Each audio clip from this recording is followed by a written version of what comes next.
ഇന്ന് നമുക്ക് ഒരു ക്രീം ഷെയ്ഡിൽ വന്നിരിക്കുന്ന സാരീസിൻ്റെ കളക്ഷനാണ് കാണിക്കുന്നത്. ക്രീം ഷെയ്ഡ് എന്ന് പറയുമ്പോൾ ഭയങ്കര ഡാർക്ക് ക്രീം അല്ല, ഒരു പേൾ ക്രീം ഷെയ്ഡിലേക്കൊക്കെ വന്നിരിക്കുന്ന കുറേ സാരീസിൻ്റെ ഡിഫറെൻറ്റ് വെറൈറ്റിയിൽ വന്നിരിക്കുന്ന സാരീസിൻ്റെ കളക്ഷനാണ് ഇന്നത്തെ വീഡിയോയിൽ കാണിക്കുന്ന ആണ്. ഇതിൻ്റെ റേറ്റ് വരുന്നത്, ഇത് സെമി സിൽക്കിൽ വന്നിരിക്കുന്ന മെറ്റീരിയലാണ്. നല്ല സോഫ്റ്റ് ആൻഡ് സ്മൂത്ത് ആയിട്ടുള്ള മെറ്റീരിയലാണ് കേട്ടോ. ഇന്നത് 1850 ആണ്. അതെ, ഇതും നല്ല സോഫ്റ്റ് ആയിട്ടുള്ള സെമി സിൽക്കിൽ വന്നിരിക്കുന്ന സാരി 1850.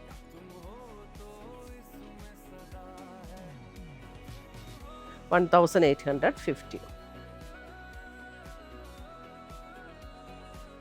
മുന്താണിയിലേക്ക് വരുമ്പോൾ ബ്ലൗസ് എല്ലാം ഈ ചെറിയ ഡോട്ട് ഡിസൈൻ ബ്ലൗസിൽ വരും. അതെ, നല്ല സോഫ്റ്റ് ആയിട്ടുള്ള മെറ്റീരിയലുമാണ് കേട്ടോ. 2380. 2380. ഫുൾ ബോഡി ഇങ്ങനെ തന്നെയാണ് കേട്ടോ. ഫുൾ ബോഡി ഈ ഒരു ഡിസൈൻ തന്നെയാണ് വരുന്നത്.